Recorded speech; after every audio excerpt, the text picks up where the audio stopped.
Well, things continue to roll along, although they are on different paths and they're not converging. You've got southern jet stream that is running from west to east and then straight east out to the Atlantic. You've got an active northern jet stream, but the two don't seem to want to get together. So we're going to talk about these weather systems that are moving through. A little risk for some snow, ice, or rain this weekend, depending on where your location is. And we'll dabble into the long range and see what kind of stuff we can come up with there.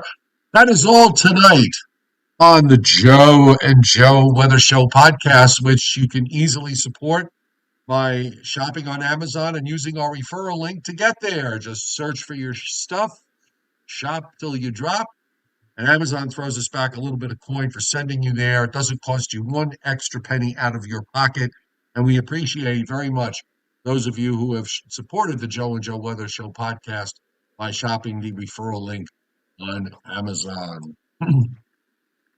So I'm a year older today, technically, but you know something? I have to say this. I don't really feel any differently than I did when I was Yesterday, like fifth yesterday, or a year ago, or 5 years ago, or 10 years ago. Everything still feels about the same. Everything still seems to be working properly, both the important stuff and the non-important stuff. So I'm good with it. And thank you very much, by the way. I know a number of you on the chat board have given me some birthday wishes, and I appreciate that greatly. Thank you.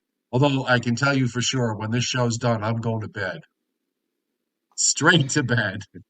well, that's the way. That's the way. When you hit our age, you go to bed a lot earlier than you used to when you were younger. And And actually, and I get up early. that's not really the case because you and I, when we were younger, we had the early morning shift, so we had to go to bed early anyway because we Yeah, were up at like 2, 3 in the morning. but for 10 years, and I hate 10 years of that. I hated it. And then after that, it was on the opposite end, which I really liked, which was to work the evenings, and then you get home like around 11 o'clock or midnight, and I would go to bed, get up the next. I always got more done that way, having the mornings free before going to work. But now I'm back to being a morning person again because I'm usually up by 5:30, Right. and no problem. I get 8 hours of solid shut eye, uninterrupted sleep, and that's a good thing. Yeah, I never imagined that would be the case, but if it's like 9 or 9:30, if I'm out someplace, if I'm out with friends, and we're all about the same age, so we're all like, "Oh my God, it's almost 9 o'clock. We have to get home and go to bed." You know. Yeah. Got some early super chat hits. Thank you for the birthday wishes and the birthday presents here. Michael McGuire, Bill William Uber, and Johnny Quest. Well, good to see you back on the chat board, Johnny, and thank you, all three of you, for hitting super chat tonight. Most very much appreciated. And welcome to everybody on the chat board to tonight's Joe and Joe Weather Show podcast. We're here Sunday through Thursday at 7:35, the occasional Friday and Saturday when there's stuff going on. And we always let you know ahead of time when that's going to happen. But just in case, make sure your notifications are turned on. And also, if you like the show, hit the like button because we like getting to over 100 likes. And also a big hello to everybody that is not on the chat board. But as you know, Joe, they're always lurking in the background. I don't know. Ruben is saying from the he changes his name like every other day it seems, and he's saying I like the German moose cake from the German club. We don't serve German moose cake at the German club, so I don't know where you got that. We don't have moose cake at the German club. At least that last I saw. Sometimes we have cheesecake, and sometimes we have other delicacies. But I never saw a German moose cake. But anyway, Chuck Cardillo just banged the tip jar. Thank you, Chuck, and thank you for the birthday wishes. Carol DeCara, I I'm not a good Italian. Let me just put it that way. because I don't like Italian pastries. I don't like cannolis. I don't like any of that stuff. Okay. I will occasionally enjoy a piece of apple pie, which I did yesterday, or uh, I like a chocolate fudge pecan pie. Also, depending on what recipe you use, if you put a little bourbon in it, it becomes a Kentucky bluegrass pie. So I'm good with that. But anything else, as far as baked stuff is concerned, and cakes and things, no, not my cup of tea. Except for the one that your Mrs. Rayo baked for me, that that butter I pecan knew cake. you were going to Remember? bring that Because up. I had that recipe. And that cake was insane. It was so good, but it was the most evil piece of cake. One slice of cake. That's not even a big slice. One slice of cake was 800 calories. But that cake was amazing. I said to her, I said, "Do you think maybe you can make that cake again and we could wrap it up and mail it to him?" But I think she said something to the effect like, "What are you crazy? They'd probably drop it a million times." Yeah, it To had like me, between the cake and the frosting, I think it had like 16 sticks of butter or something. yeah, Um, something like that. Yeah, yeah, David Fuller and Ken Musillo also hitting super chat tonight. Thank you very much. Most appreciated. I'm having a nice birthday here.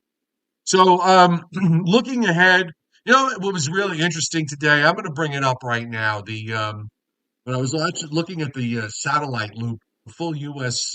Satellite loop, Joe. Not only can you see the streams, both jet streams, but you can also see these upper troughs that are just going by one after another, just running the gauntlet here. One's coming through tonight, and the the the radar actually from the St. Lawrence Valley and now across Lake Erie and Lake Ontario is like a wall of snow that's heading eastward and southeastward. And you wonder how it is you're not going to get any snow out of it, but you probably won't. Or if you do, it'll be minimal. I don't know. Well, can't you see? I'm looking here. I keep getting.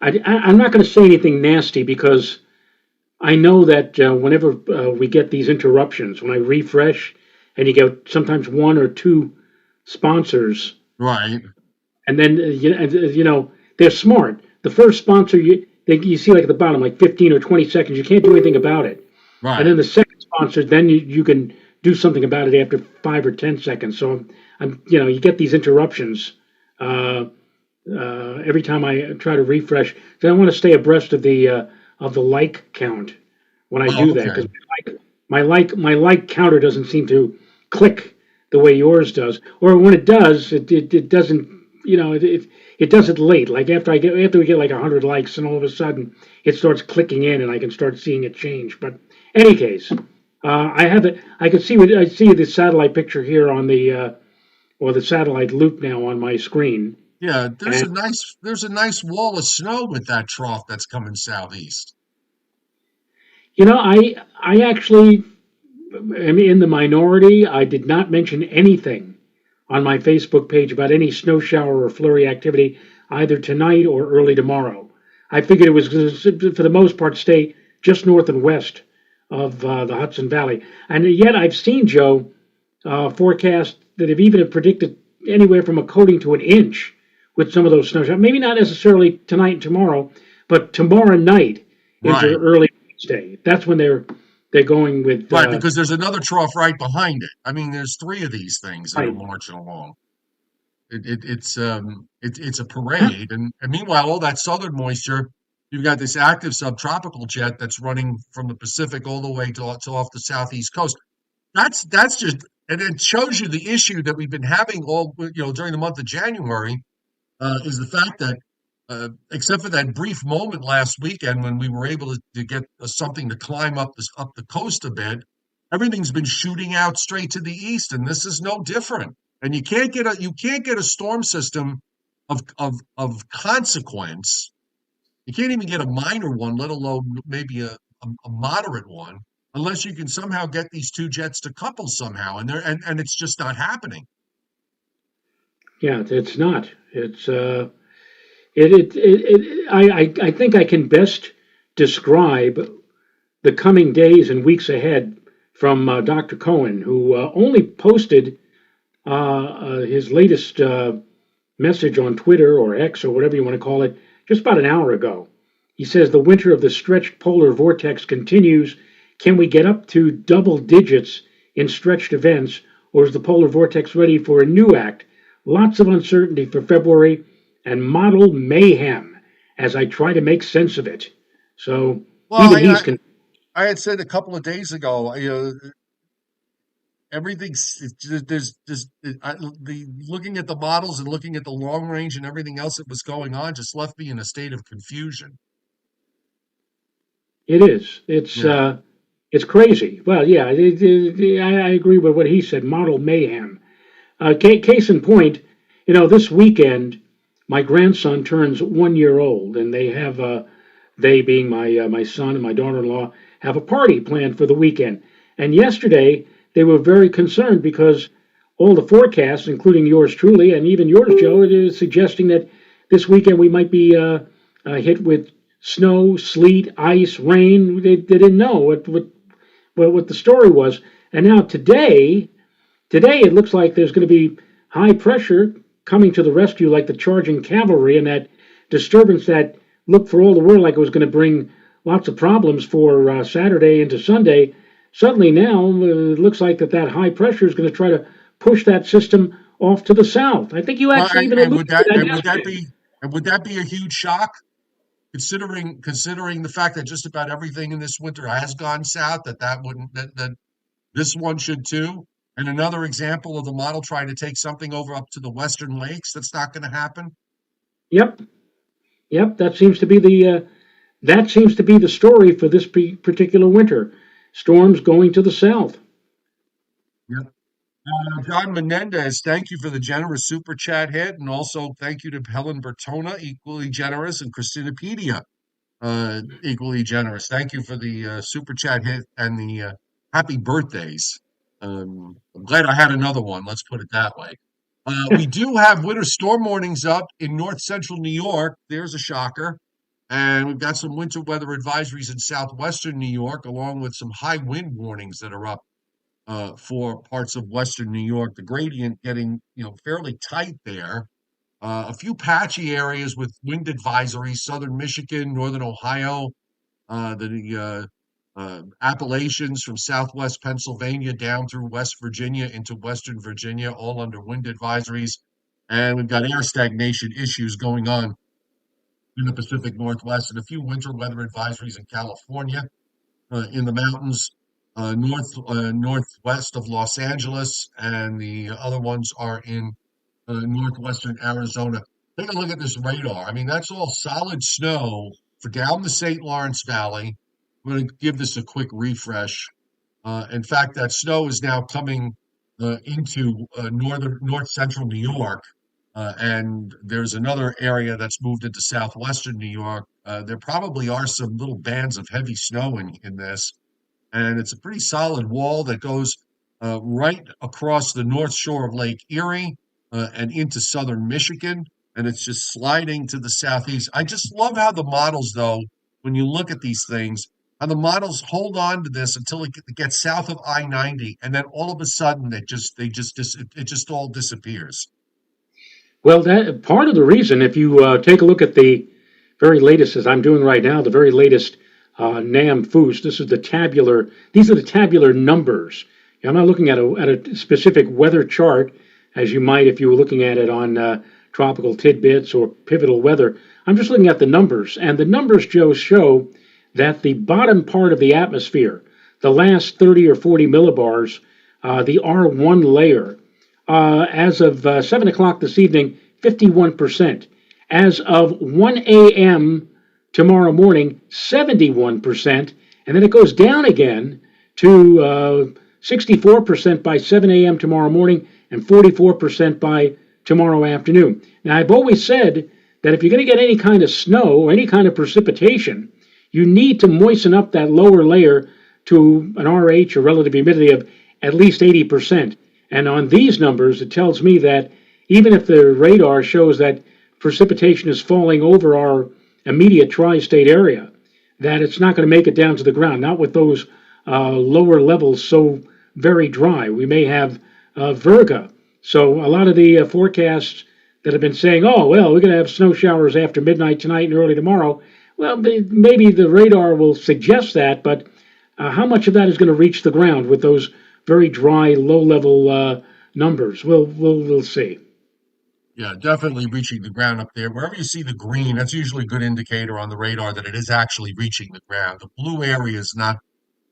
Most of that is aloft, unless you got a really. I've seen it snow in big storms. You get into the blue areas, it actually, winds up snowing in that. So you know that the radar's showing. If you see the blue areas and you look at the observations and it's snowing in there, it's usually because it's a very potent system. We have some rain in southeast Georgia and along the South Carolina coast, and a few showers in eastern North Carolina. We've got a little precipitation back through parts of Arizona. And then really that's it. The rest of the country is about as quiet as can be. WPC on the 7-day precip forecasts, a half to 3/4 of an inch from southeastern New England down into eastern Virginia. So at least WPC doesn't seem to think that this weekend system is going to get pushed to the south. The only model I saw do that, by the way, was the Canadian. I didn't think the GFS showed. The GFS didn't show that today, and the European didn't show it, but the GFS did. I mean, the Canadian showed the whole thing just missing. Actually, I should take that back because it does sort of split the system in two, and one piece comes in and then the other piece winds up getting pushed south. You got some heavier precip, 1.5 to 2.5 from northeast Texas into the Tennessee Valley and southern parts of Kentucky. And then also several inches or more now being forecast for areas from Northern California on up the coast through the Pacific Northwest and into southwestern Canada. And that has been notably dry for the last several weeks. I might as well check SPC. They got a slight risk here on day 3. So that's Wednesday into Thursday. They have a marginal to slight risk popping up in central Texas. And I thought I saw something in the long range. Yes, on day 4, uh, in also leftover in central Texas, on central and into more southeast Texas. They've got a small area of implied slight risk there. So that would be for Thursday into Friday. So look at this jet stream. This is the 500 millibar, 18,000-ish foot level. Trough coming through right this morning. We had one go by, and that just produced a few clouds, and that goes out. Now we've got the second trough coming tonight into tomorrow morning, a shading of dark blue, and that goes out.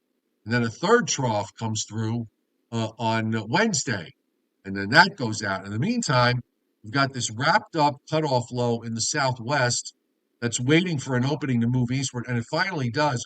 But the northwest flow from Canada, Joe, is very persistent. There's another upper low to the north in Labrador that's kind of pushing southward. So instead of lifting up northward, late last week, you had the models trying to lift this energy up into North Dakota and Minnesota way to the west, and clearly that's not happening. Instead, this is getting shoved straight eastward, and it's going to weaken somewhat as it does so, and then pushes off just off the from say New Jersey southward into North Carolina. That's where the axis of this trough is. Come Friday night into Saturday morning, and then after that, I'm having a real tough time with this. It's sort of this broad flow from west to east, but at the same time, you've got a colder trough that keeps trying to drop into the eastern part of the United States later next week, and then a brief ridge, and then maybe another deep trough comes in. I mean, it's an odd pattern, but the one thing that seems to be the common thread, though, when I'm looking at this, Joe, is that there's going to be cold air. There will be cold air masses, cold highs coming down from Canada, and they will move through. But the flow, the pattern itself is kind of on the flattish side. It doesn't look like that you're going to get any kind of vibrant weather systems in that mess, if that verifies. And we mentioned last night that we're headed probably for the driest January on record at Central Park. The dry up until right now, the driest January, I think it was in 1981. I think I don't have the exact year in front of me. It was like 0.54 inches of precipitation. So far, we've only had three quarters of an inch, 0.45 this month, and it doesn't look like we're going to get very much in the way of precipitation between now and the end of the month of January, which comes on Friday. So we just had the driest month ever, October of this past year, 2024, only 1/100th of an inch of rain, and now all of a sudden we are into the driest January on record. And it's pretty hard to get, dry Januaries because, well, it's such an active month, usually storm wise. A lot of people on the chat board have been pointing out what happened to the nor'easters? Where are the coastal storms? Well, they're out there, but they've been passing, as we mentioned earlier on in the show, mostly to our south, and it looks like we You may just have cannot, an example of that you, this weekend. the answer to that question, if we, I'm going to bring up the North America, the view so that you could see both Western Europe and the United States on the other side. And you cannot have nor'easters when the Atlantic jet stream looks like this. Okay, I mean, look at this. This was yesterday afternoon. Okay, and look at the ruler that you have in the Atlantic. Look at that. It's a straight line. I mean, It's reminiscent of that year. What was it, 2, 3 years ago, where we were marveling about the fact that we had that fire hose across the Atlantic, and that aircraft that were flying, let's say from New York to Europe, were making it in record time because they were being pushed literally by that very sharp, very strong jet stream. And it looks like we have the same thing now. but this isn't even this isn't even really much of a fire hose. I mean, it's just this straight. It's just flat. Yeah, it's a completely flat, straight line west to east flow from the mid-Atlantic states into Spain and northern Africa. And the thing is, if you look at what's going on off the coast of Western Europe, there you're seeing the jet buckling. They had that big storm that moved into Ireland, and then another one right behind it. So all the coupling between the two jets is going on over there, and that's it. There's now the ruler does break down in the eastern Atlantic to some extent because you have this big upper high that starts to build in the southeast Atlantic. But the rest of the western Atlantic, then the ruler comes back. I mean, it just look at that. I'm running through on the long range, and this is a week from now. And I mean, it's not quite a straight line, but it's still a totally unbuckled flow from west to east. And you get a brief moment where you get an upper low that drops down into Labrador to buckle the flow a little bit around Nova Scotia and Newfoundland, and there you have it. It gets a little more southwesterly with time toward the end of the forecast period, but you're not going to get nor'easters when the Atlantic looks like this. You're just not. I mean, I hadn't looked at this. This is the first time I've seen this particular angle of it, and I'm marveling at the. I mean, literally, it's a straight line ruler. I don't know that I've ever seen a jet quite like that. Yeah, it's not so much. You're right, and it's not so much that there's a lot of wind velocity to that, but it's as straight and true, so to speak. Yeah, yeah. So you need that to change in a radical way. You got to have traffic out there. You got to have storms out there because that forces chess pieces along the East Coast to move in a direction other than straight east across the U.S. and out. It forces them to turn up the coast in some fashion, and you're just not going to get it. Mark G, thank you very much for the generous super chat hit tonight. Most appreciated. Thank you. And for the birthday wishes too. Thank you very much. So here's the surface tonight.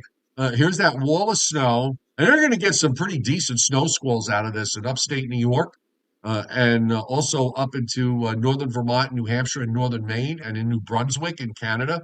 But again, I go 6 hours later, it's all gone. You would think that the stuff that's in southwestern New York would hold together.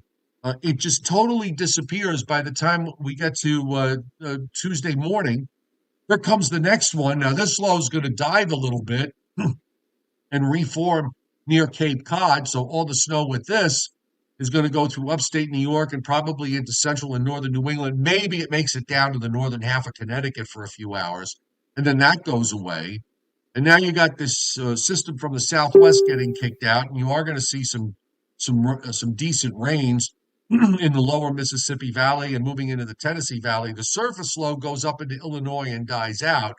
Now there's going to be some colder air spreading across New England and upstate New York. And now whether that presses some of that cold air bleeds south or not, I'm not sure. I'm not quite sure yet. We probably will need to wait until Wednesday or Thursday to figure out how cold the atmosphere is going to wind up being for Friday and Saturday. But I would think that if you want to literally take this model, verbatim, as is, if you're north of Route 84, you're probably going to have some ice and snow to deal with. And initially, you might have some ice to deal with in Northeast PA, Northwest New Jersey, and maybe up into Northwest Connecticut. Then it goes out. High builds in briefly. Then it looks like we get some sort of perverted warm front here that comes through on Sunday, and it's got some snow ahead of it. We'll see. And then an Arctic front goes by, and you got this big cold Arctic high that just builds in and brings down colder air.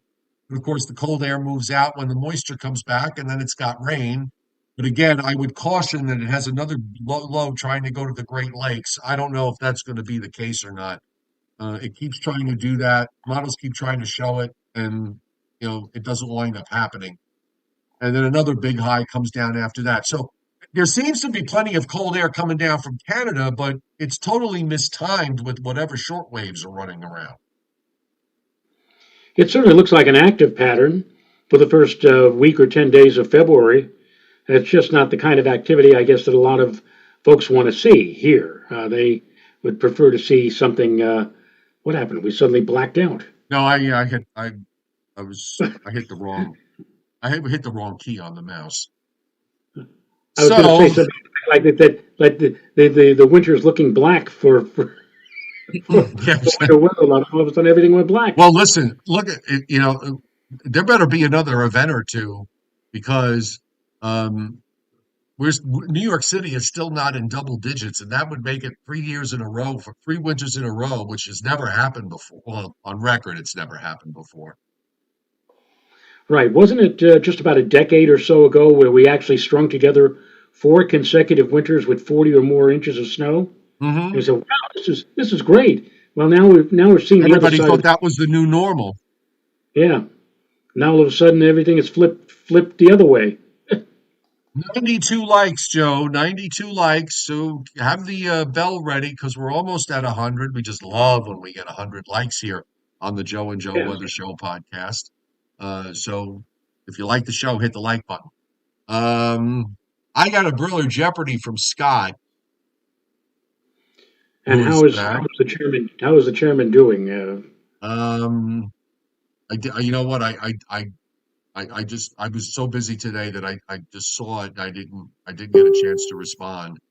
But let's see, Scott, if you're watching, we you hope that you're doing well. We're doing better.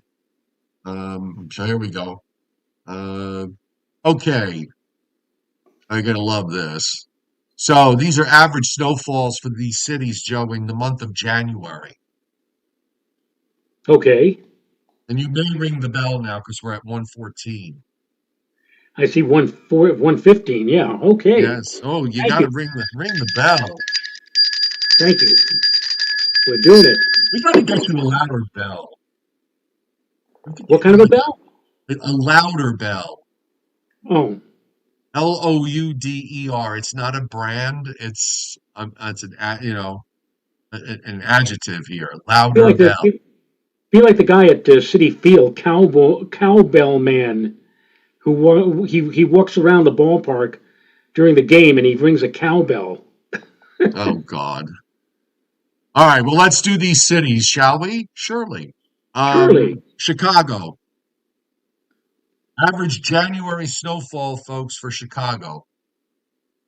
I should point out beforehand. You just rang a bell in my head. That 1967, on this day, Chicago had probably the biggest or one of their biggest snowfalls ever. They had something like 25 inches of snow, and they don't often see that much in one sitting. But that was like a No. record. I think they've since beat that, but any case. So Chicago, I will say 42 inches. Month of January. Just the month of Oh, January. just the month of January. I thought Right. we were doing annual. I'm sorry. No, that's all right. So sorry. How about 9 inches? Well, how about 9 inches? So it's just a little too low. However, we do have Patrick Darcy and Mike Waterhouse Bonsai, who have exclaimed 13 is the lucky number. 13 for Chicago. Now let's go east from Chicago and go to Cleveland. Cleveland. Well, Cleveland, of course, can get lake effect. Um, I'll say for Cleveland, I'll say blah blah blah blah blah blah. I'll say well, I wanted to say 18, but I think that's going to be a little bit not enough. I'll say 21. Um, you were on the right path, but then you strayed from the path and went just a little bit too high. David Fuller says 18. Larry Mack says 17. Mike Waterhouse Bonsai said 20. And William Uber at 19 and Carol DeCara 19, Joe, 19. So does Frank Scalera, by the way, And Frank Scalera and Norm Roberts. Yes, I and see. Norman Roberts. Yes, All right, Detroit. Mark Cardell too. Detroit, Detroit. Detroit, Detroit. What do we say for Chicago? 13. How about for Detroit, 16? Um, that's a little too high, but Rich Rothmansky and Latex Dreams and Frank R. all saying 14, 14, and William Uber 14 for Detroit. Hartford, Connecticut. Hartford, Connecticut, I will say Hartford. Hartford. Hartford, Hartford. Hartford. Hartford, I would say, I'll say 13. 13 is just a little too low. Hartford, Steve Lapointe at 14 gets it, and so does Latex Dreams again. He's on a streak. 14 is the number for Hartford. And the fifth one tonight is Memphis, Tennessee. Oh, I'll say, for Memphis, I'll say 3. That's too high, believe it or not. Memphis is too high at 3. And they just had a 5 to 8 inch snowfall there this month. So, uh, yes, William Uber 1, Vincent Croce 1, Chuck Cardillo 1, Izzy D 1, Patrick Darcy 1, Michael McGuire 1, Frank Scalera 1, Diamante Roberson 1, David Fuller 1, Maggie P 1. All right, one it Yeah, is. 1 is the answer. It would have been better if it was wrong, if 1 was not the answer, but no, it's 1. And the last one tonight, which is our bonus, Syracuse. Syracuse. Syracuse is tricky. Syracuse has sometimes won the Golden Snow Shovel Award in New York because they get a lot of snow off of the Finger Lakes. You drive up on I-81 and boom, you're suddenly in major snow in January. How about uh, how about 18 inches? Yeah, that's not major enough. Uh, Helen Bertona's close at 27. Izzy D actually got the number on the nose, and so did William Uber. 28. 28. So almost New York City's normal, which is 30. Syracuse is normal for 1 month in the winter. January is 28. So there you go. And except for Memphis, all those numbers are a whole lot bigger than most of the snow that's fallen across New Jersey and New York City and Long Island, particularly near the coast where it's been uh, sorely lacking yet again. But no matter. Uh, got anything else to add? Because I'm kind of fresh out. Yeah, I'm kind of pooped myself. As I told you off air, we finally got the tree taken down today, and it was, these so-called easy trees, the ones with lights on them already for you, easy to set up. And well, this tree, let's put it this way: in order to separate the three sections, we needed a hammer and a straight screwdriver, and we had to, and it was literally like tug of war time. She was on one end, I was on the other. We were pulling, trying to get these sections apart. So it wasn't Yeah, easy. that's We not we fun. finally got it. Well, it's over with. You got the tree down, and it goes back up in 11 months or 10 months or whenever you want to put it up. All right. I think we can wrap it up tonight. Thanks everybody for being here. Wish there was more exciting weather out there, but right now we're in a lull, and that's just the way it is. But when I take the hat off, it disappears. Yeah, it does. And then it reappears. It's the magic of the camera. Yes. It's my Coca-Cola hat. But if I lean back enough, maybe I'll disappear. No, I have to lean too far back. I'll probably fall off the chair then. All right, everybody, have a great night. Will, thank you very much, by the way. Just running it down again. Michael McGuire, William Uber, Johnny Quest, Chuck Cardillo, David Fuller, Ken Musillo, Christina Pedia, Helen Bertona, John Menendez, and Mark G. Thank you all for hitting Super Chat tonight on my birthday, and thank you everybody for the birthday wishes. We could do it all over again a year from now, God willing. So we'll see you, but we'll see you sooner than that. We'll see you tomorrow night at 7:35 p.m. Right, Joe? We'll be here. Night, night. Nighty night.